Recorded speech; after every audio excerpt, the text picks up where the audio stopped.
Saint کی قائمہ committee برائے داخلہ کے اجلاس میں پاکستانی شہریوں کا حساس ڈیٹا چوری ہو کر بیرون ملک استعمال ہونے اور ڈارک ویب پر فروخت ہونے کا سنگین انکشاف سامنے آیا ہے۔ حکمران جماعت کے سینیٹر افنان اللہ کی جانب سے انکشاف کیا گیا ہے کہ پاکستانی شہریوں کا تازہ ترین اور نہایت منظم ذاتی ڈیٹا ڈارک ویب پر دستیاب ہے، اور یہ ڈیٹا اس قدر جامع ہے کہ اس میں نادرا، FBI اور بینکوں کی معلومات یکجا کی گئی ہیں، اور کسی ایک فرد کا ڈیٹا محض 500 روپے میں، جبکہ پورے ملک کا ڈیٹا 70 سے 80 ارب روپے میں حاصل کیا جا سکتا ہے۔ انہوں نے الزام عائد کیا ہے کہ سرکاری اداروں کے اندر موجود عناصر کی مبینہ ملی بھگت کے بغیر یہ ممکن نہیں۔ اجلاس میں امیگریشن اینڈ پاسپورٹس کے افسر نے بتایا کہ اس حوالے سے تحقیقات ہوئیں اور بعض افسروں کو ہٹایا بھی گیا، مگر سوال یہ ہے کہ کیا محض افسران کو برخاست کر دینا کافی ہے؟ سینیٹر افنان اللہ کی جانب سے کیے جانے والا یہ انکشاف نیا نہیں بلکہ ستمبر 2025 میں آنے والی ایک خبر کا تسلسل ہے، جس نے پاکستانی شہریوں کے حساس ذاتی ڈیٹا ڈارک ویب پر فروخت ہونے کے بارے میں بتاتے ہوئے نادرا کے سیکیورٹی پروٹوکولز اور مانیٹرنگ سسٹم کی قلعی کھول دی تھی۔ 2024 میں اعلیٰ ترین سرکاری افسر سمیت لگ بھگ 27 لاکھ پاکستانی شہریوں کا ڈیٹا لیک ہوا تھا، جس پر بننے والی GIT نے اس وقت نادرا افسران کے خلاف سخت قانونی کارروائی کی سفارش کی تھی۔ اس سے قبل 2020 میں بھی 11.5 کروڑ پاکستانیوں کا ڈیٹا ڈارک ویب پر 35 کروڑ میں فروخت کیے جانے کا پتہ چلا تھا۔ یہ فہرست طویل ہے۔ سوال یہ ہے کہ ذاتی معلومات کے تحفظ کے لیے حکومت کیا کر رہی ہے؟ آج کی خبر کے مطابق MQM کے رکن اسمبلی فرحان چشتی بھی الیکٹرانک کرائم کا شکار ہوئے ہیں۔ اسلام آباد میں ہوتے ہوئے ان کی سم کراچی میں استعمال ہوئی، یہاں تک کہ بینک اکاؤنٹ سے رقم تک نکلوائی گئی۔ گزشتہ سال MQM کی خاتون رکن نکت شکیل کا واٹس ایپ ہیک ہوا اور لوگوں سے ان کے نام پر پیسے مانگے گئے۔ فرحان چشتی صاحب نے معاملہ NCCIA کے حوالے کرنے کی درخواست کی ہے، مگر NCCIA کی اپنی ساکھ پر کئی سوالیہ نشان ہیں۔ تو عوام کس کی طرف دیکھیں؟ ڈیجیٹل پاکستان کا ویژن ڈیٹا پرائیویسی کے بغیر آخر کیسے مکمل ہوگا؟ پاکستان میں ڈیٹا پروٹیکشن سے متعلق کوئی مکمل، جدید اور مخصوص قانون نافذ ہی نہیں ہے۔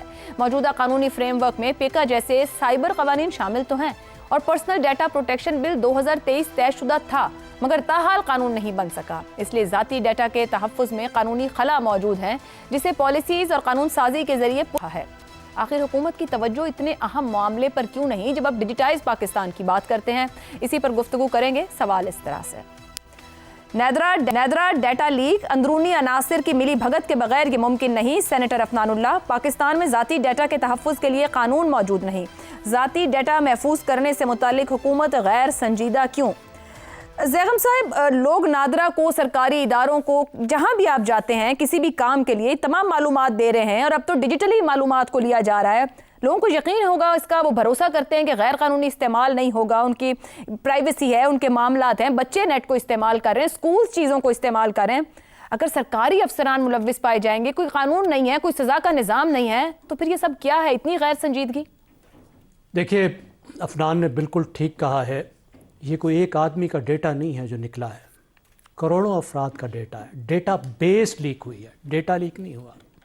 تو یہ ممکن نہیں ہے کہ کوئی ایک کسی کمپیوٹر پر بیٹھا ہوا بندہ یہ کام کر لے، اور جس طریقے سے فروخت ہو رہا ہے۔ اور دیکھیں، یہ نئی بات نہیں ہے۔ پہلے تو میں آپ کی ہسٹری تھوڑی سی اس میں اضافہ کروں۔ 2018 میں واچ ڈاگ گروپس نے یہ کہنا شروع کیا کہ پاکستان کے نادرا کا ڈیٹا بیس جو ہے وہ برائے فروخت موجود ہے۔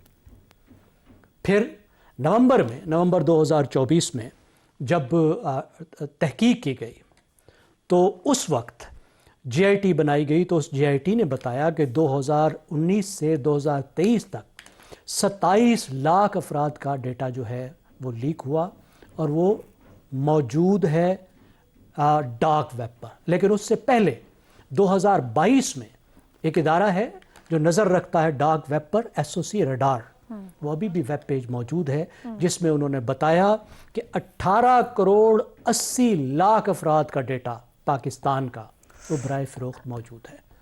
اب سینیٹر افنان نے جو ایک چیز ایڈ کی ہے وہ بڑی خطرناک ہے کہ یہ ڈیٹا صرف ڈائریکٹ نادرا کا ڈیٹا نہیں ہے، سنک ڈیٹا ہے، بلکہ FBR کا ڈیٹا بھی اس میں شامل ہے، بینکنگ ڈیٹا بھی اس میں شامل ہے۔ یعنی نہ صرف ہمیں اپنے ذاتی تحفظ کا مسئلہ ہے، بلکہ ہمارا جو فائنینشیل سیکیورٹی ہے وہ بھی خطرے میں ہے۔ اور آپ دیکھ رہے ہیں کہ بہت سی جو کالز آتی ہیں لوگوں کو، جو فراڈ ہوتا ہے، فراڈ کرنے والے کو پہلے پتا ہوتا ہے کہ آپ کا بینک کون سا ہے، آپ کا اکاؤنٹ کس بینک میں ہے، کہاں ہے، اور بعض اوقات ان کو یہ بھی پتا ہوتا ہے کہ اس میں پیسے کیا رکھے گئے ہیں۔ کیونکہ ایف بی آر کے پاس تو آپ کی تمام ڈیٹیلز موجود ہوتی ہیں، اور پھر اوپر بینکنگ ڈیٹا آ گیا تو بات ہی ختم. یعنی جب نادرا کے ساتھ یہ تمام انفارمیشن لنک کی گئی، جب عوام کو کہا گیا کہ آپ نادرا کو اپنا تمام ڈیٹا دیں، اور نادرا کے پاس اب تو ہماری فیشل ریکگنیشن بھی آ رہی ہے، ہماری آئرس کا، آنکھوں کا بھی جو ہے وہ ڈیٹا آ رہا ہے، ہمارے تھمز کا بھی ڈیٹا ان کے پاس موجود ہے، ہمارے فیملی ٹریز موجود ہیں، ہماری تمام انفارمیشن موجود ہے. تو ان کی ذمہ داری ہے، اور اوپر حکومت کی ذمہ داری ہے کہ ہمارے ڈیٹا کو مکمل طور پر تحفظ دیا جائے. اور یہ بہت بڑا مسئلہ ہے، اور یہ ٹیکنیکل مسئلہ نہیں ہے. مگر زیغم صاحب کوئی قانون نہیں ہے، اور ایسا governance کا مؤثر مسئلہ قانون ہے. جس میں سخت سزا ہو، سزائیں ہوں تاکہ اس کو روکا جا سکے. جی اس لیے میں عرض کر رہا ہوں کہ یہ پورا گورننس کا مسئلہ ہے، صرف ٹیکنیکل مسئلہ نہیں ہے، اور کوئی قانون نہیں ہے. اور اتنے عرصے میں 2018 سے مسئلہ چل رہا ہے، یہ لوگ قانون بنانے کو بھی تیار نہیں ہے، کیونکہ قانون بنے گا تو پھر ذمہ داری بھی اٹھانی پڑے گی. ابھی تو ہمیں کہہ دیا ہم نے لوگ نکال دیے ہیں. کس کو نکالا ہے بھائی؟ ہمیں بتا دینا کس کو نکالا ہے، کیا ان کا قصور تھا، اور کیا خالی نکالنا بنے گا؟ اتنا بڑا نیشنل سیکیورٹی کو کمپرومائز جن لوگوں نے کیا، کیونکہ اس ڈیٹا میں کون کون شامل نہیں ہوگا جب پورے پاکستان کا ڈیٹا ہے، تو کس کس طرح کی انفارمیشن شامل نہیں ہوگی؟ تو لوگوں کے ساتھ کیا کیا گیا، ہمیں کیوں نہیں بتایا گیا؟ تو شہریوں کے حقوق جو ہیں آپ کو بتانا پڑے گا.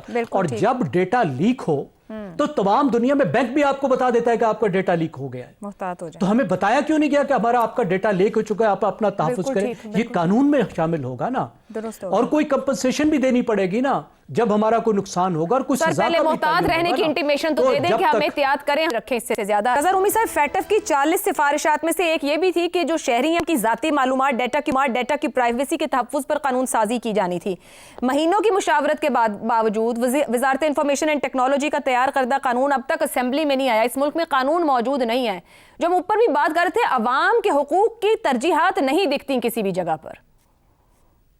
اصل واقعہ ہی یہ ہے، آپ نے فیٹف کا حوالہ تو دے دیا، شاید اس کی ہی سن لیں، نہیں تو آئین پاکستان بھی اس کے اوپر واضح ہے. رائٹ ٹو پرائیویسی جو ہے، اور وہ بھی سرکار کی ایک ذمہ داری ہے.